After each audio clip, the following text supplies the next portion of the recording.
Portanto, estava na altura na especialidade, precisamente no Estado-Maior do Exército, em Lisboa. E por, enfim, razões que têm a ver com a amizade que tinha com algumas pessoas, entre as quais o meu caro Dr. Juvenal Serra, e não só, alguns outros. Enfim, a casa onde estavam era uma casa de alguns figueirenses.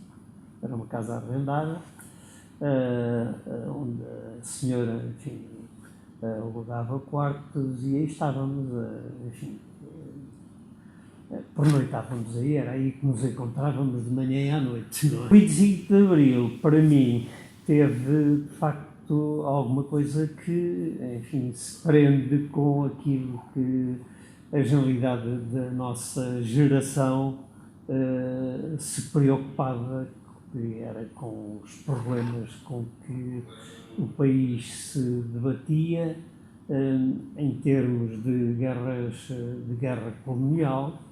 E, naturalmente, enfim, tudo isso, além de já ser o serviço militar um serviço que nos custava, quando estávamos já numa carreira, eu já tinha 25 anos, já era delegado procurador da República, já tinha feito concursos, etc. A minha vida foi interrompida ali, naquela altura, como é óbvio, não é?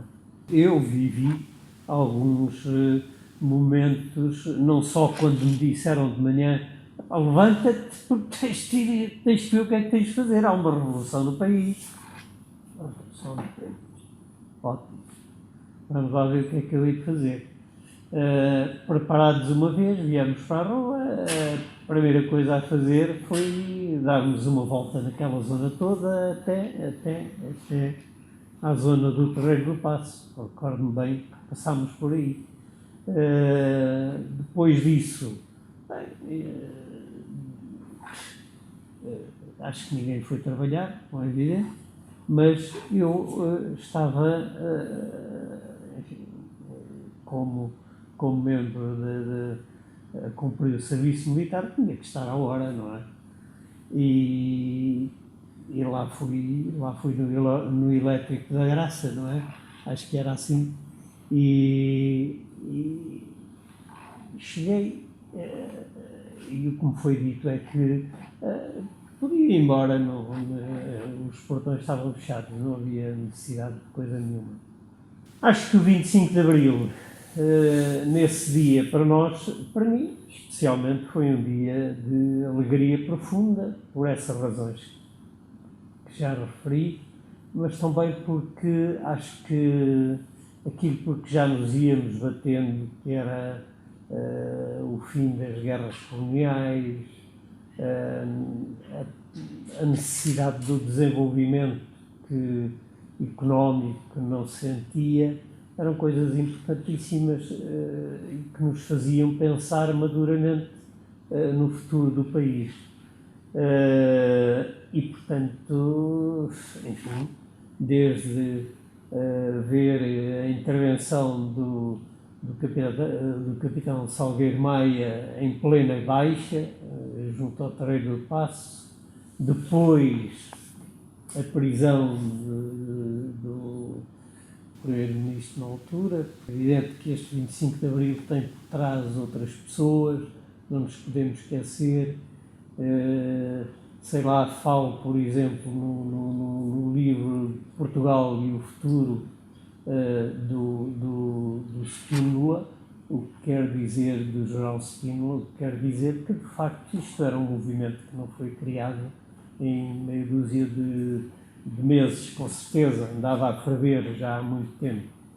E realmente foi um dia espetacular. Nós depois juntámos-nos todos ali durante a noite para não sairmos muito da nossa zona, do nosso conforto, até que me recordo que alguém nos disse que tínhamos que abalar para dentro de casa, porque não podíamos estar por ali. Mas é assim, o 25 de Abril, não vamos falar com certeza do movimento em si, isto é aquilo que nós passámos, ou que eu passei, e enfim, e as pessoas que estavam na casa onde eu estava também, têm com certeza, cada um terá tido a sua reação. A minha foi de profunda felicidade por isso, por ter ocorrido nessa altura. Era um jovem, ainda não casado, ainda não tinha problemas de responsabilidades, enfim, que alguns outros já talvez tivessem, mas que vivia à minha maneira com uma felicidade plena. Na minha vida pessoal, foi o encurtamento do cumprimento do serviço militar obrigatório, que era uma coisa que para nós só nos encurtava espaços na nossa vida pessoal, porque tínhamos normalmente 3 anos e tal, e eu a partir desse momento o serviço militar, creio que fiz 2 anos, sensivelmente, talvez não tenhas chegado bem a isso. Tinha 25 anos na data do 25 de Abril, trabalhava há meio ano na Caixa Geral de Depósitos, onde me mantive durante mais 36. Como o meu amigo Dr. Fernando Manata deu um bocadinho do que era a ideia política destas coisas, eu ia tentar cingir-me um bocadinho a alguns aspectos do próprio dia 25 de Abril, o que eu vivi nos locais mesmo. E, portanto, eu começaria por dizer, semelhantemente, porque estávamos exatamente na mesma casa, na Rua da Misericórdia, em Lisboa, Rua da Misericórdia, que é junto ao Chiado, e, portanto, estava a 150 metros, 200 metros da Caixa. De manhã, seguindo a trivialidade, o pessoal levantou-se, tratou de si, de se arranjar para sair de casa, e ainda em casa alguém ouviu no rádio que havia problemas, revolução, e é isto, meu Deus. Pronto, e lá saímos, cada um foi à sua vida. Eu fui, de facto, para a Caixa Geral de Depósitos, porque a Caixa abriu nesse dia. Lembro muitíssimo bem, há alguns aspectos que já há alguma nebulosa, mas há outros que tenho perfeitamente presente. E, portanto, fui para a Caixa às 9 horas, que era como aqui, a hora que aqui havia, na sede, no Calhariz. Lá dentro já se ouvia muita agitação, há até curiosidades, que havia pessoas que se escondiam debaixo das secretárias, dentro da Caixa. Portanto, aquilo eram serviços centrais, havia gente com medo porque ouvia um tiro ao outro e escondiam-se debaixo das secretárias. Eu diria que talvez aí por volta das 11h30 da manhã, mandaram as pessoas todas embora. E lá vem o pessoal todo para a rua. A partir dali, o dia 25 de Abril foi para viver in loco as coisas. E onde?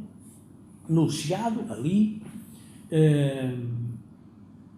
no Largo do Carmo, que aí, digamos, que eu posso dizer que assisti ao fim da ditadura, porque a partir de certo momento chega o capitão Salgueiro Maia, ali com uma charlita ou duas, já não me recordo bem, pronto, estacionou aquilo em frente, vocês não sei se conhecem o Quartel do Carmo, da GNR, que ainda hoje lá é a mesma coisa. Ele estacionou, entretanto o Quartel do Carmo enche, são milhares de pessoas, há fotografias disso, eu estou em algumas, e havia muita gente que eu vim depois a saber quem eram mais tarde, jornalistas do que eu via lá no Largo do Carmo.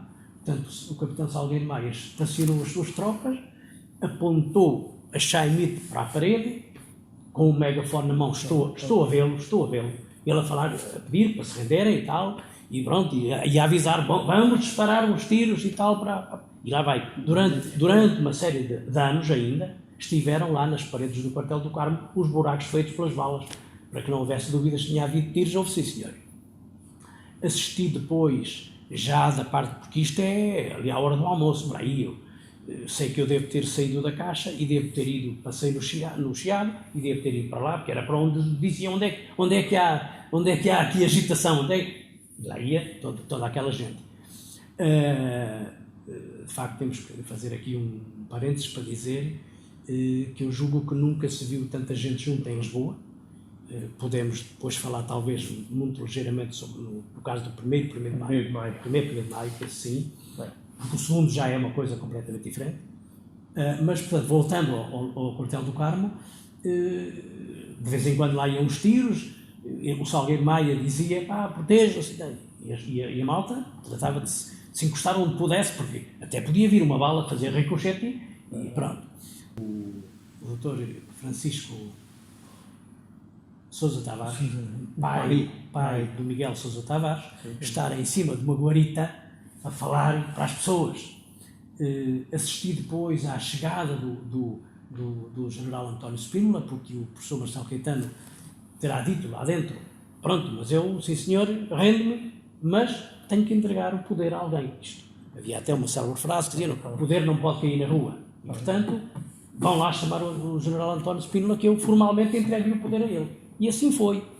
E, portanto, depois, daí a pedaço, saiu a Chaimite entrou dentro do Quartel do Carmo, daí uma hora ou duas, não faço ideia já do tempo, saiu, vinha logo o professor Marcelo Caetano dentro, desceu a Rua do Carmo para ali abaixo, e vai toda aquela malta, tudo atrás. Bom, depois foi o general António Spínola, que saiu num boca de sapo cinzento escuro, uma coisa qualquer assim, que é a memória que ainda tenho. Depois disseram que aquela malta fazia barulho, que nunca mais acabava, né? É uma coisa impressionante. Só vivendo isto.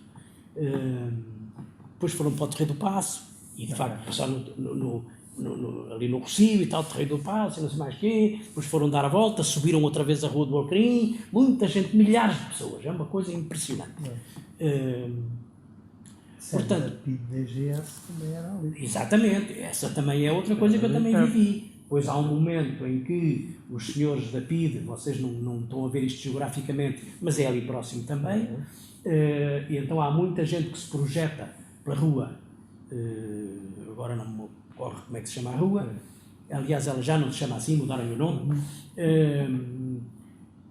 que se projeta pela rua abaixo, e de facto lá embaixo ouvem-se uns tiros, e eu não tenho bem a certeza de quantos, mas terão morrido 2 ou 3 pessoas com esses tiros. São as únicas pessoas que morreram no 25 de Abril, morrem ali naquela rua. De maneira que esse foi o momento, é um momento assim mais dramático no dia, porque em frente ao Quartel do Carmo, eu diria que tudo aquilo corre com muita naturalidade, porque o capitão Salgueiro Maia conseguiu controlar quer as tropas, quer quem estava a assistir dentro da praça, porque dentro da praça até em cima das árvores. Então ontem me lembrei a ver umas imagens sobre Moçambique, pessoas em cima das árvores, me lembrei porque no 25 de Abril, até porque vinha para aqui, né? Havia nas copas das árvores, aquilo estava tudo cheio de gente. E alguns também escondidos por baixo, havia uns bancos de pedra lá no largo, que eu não sei se eles ainda lá estão, mas estou a ver, até uma pessoa bem conhecida, mas que eu não vou dizer o nome porque não vale a pena, a esconder-se por medo das balas, né, debaixo dos bancos de pedra lá no largo.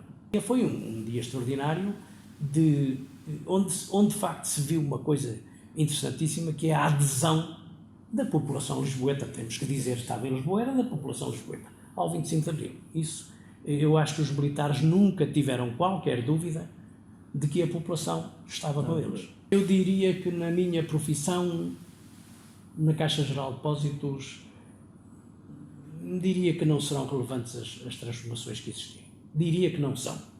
Se eu vir à distância, diria que não. Vamos lá ver. Na própria instituição, eu diria que sim, porque, particularmente num dos aspectos que nessa altura, que hoje tanto se fala que é a habitação, e nessa altura dá-se um boom enorme de crédito à habitação, portanto, e nessa altura era exatamente nisso que eu trabalhava, e passava por ali tudo o que era Portugal. Portanto, hoje não, hoje uma das senhoras que quiser pedir um empréstimo na Caixa Geral de Depósitos, por exemplo, não é? Vai ir numa agência qualquer e tudo se trata na agência. Em 1974 não era assim. Tudo ia para um departamento que havia em Lisboa que tratava disso, de todo o país. E, portanto, digamos que em termos da Caixa, aí sim, há um incremento enorme desse tipo de crédito e, consequentemente, de mais empregados, mais recursos humanos afetos a estas tarefas, digamos. Considero-me um privilegiado, e termino com isto, considero-me um privilegiado ter assistido nos locais a algumas facetas do 25 de Abril e tendo em conta todo o impacto que ele teve na sociedade portuguesa. Isso, para mim, foi um privilégio.